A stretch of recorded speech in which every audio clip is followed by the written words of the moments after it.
Anthropogenic climate change may after all be real. Somewhat. At least that would explain the abundance of snowflakes at Stanford in April. Let's explore.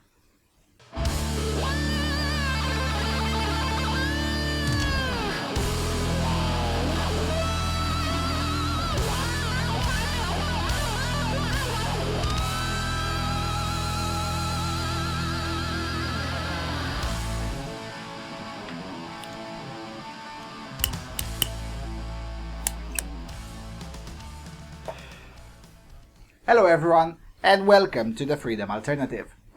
Now, I took a few days off from this channel, and of course, April 1st was amongst the days I was off duty, which means a lot of intentionally false news have been posted, such as the news that the Federal Reserve erected a solid gold statue of Ron Paul.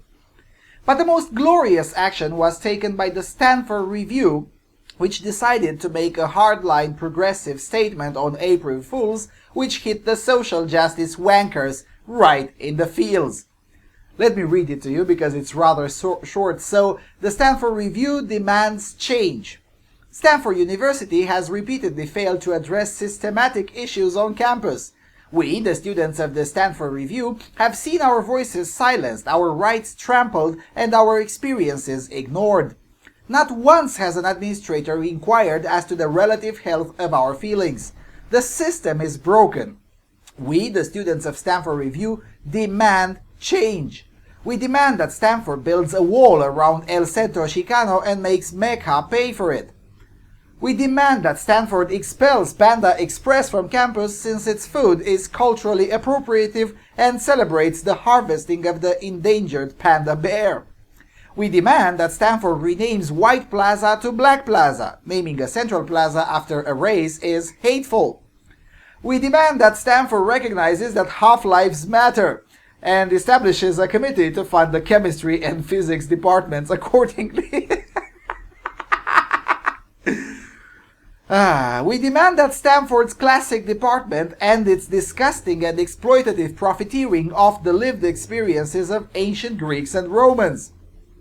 We demand that swimming pools be abolished at Stanford since their blueness shows implicit support for the Israeli flag, further dehumanizing the Palestinian people.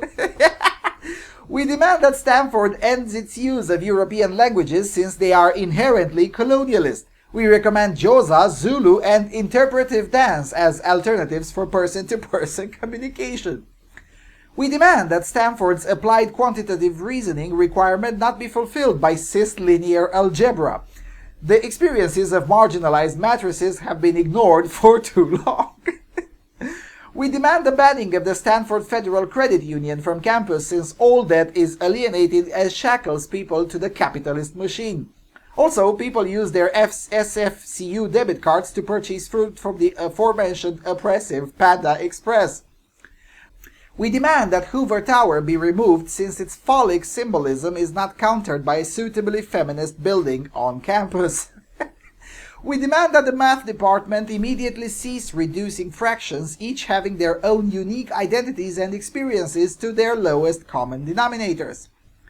We demand that Stanford base grades only on attendance records in class since all other measures are discriminatory, as SAL already nobly recognizes. We demand that Stanford remove the clearly ageist language in Old Union. From now on, the review will meet in Union 215 on Monday nights. We demand that Stanford bans hard alcohol in dorms. We demand that the administration immediately accepts the aforementioned demands and that a statement of acceptance, a timetable of implementation for each demand, and an administrative point person for each demand be presented to the review at 3 p.m. on Friday, April 8 in open forum at Buffalo Wind Wings, San Jose.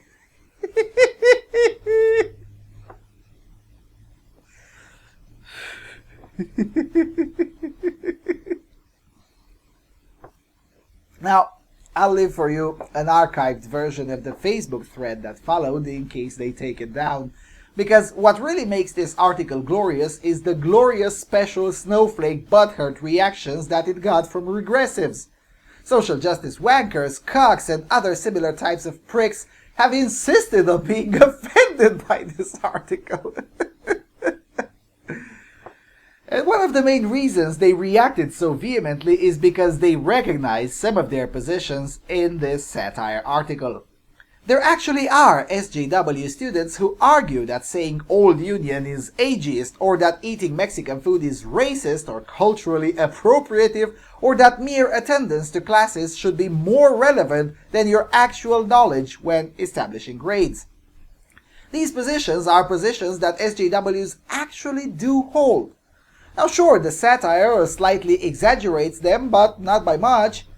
Just like Twain used to slightly exaggerate the bigotry in his own time, but really not by much, but only so far as to illustrate the utter ridiculousness of the position being satirized. I'll tell you what. In addition to mandatory expelling of any student demanding a safe space and/or a trigger warning, I propose another policy: 1 April Fool's-like day per week in the student newspaper. The SJW positions should not only be held in complete and utter contempt, but should be ruthlessly mocked and openly laughed at by as many people as possible and as often as possible, because there's nothing totalitarians loathe more than the sound of genuine laughter at their bullshit. Well done, Stanford Review. Seriously, well done. I'll see you soon on Freedom Alternative.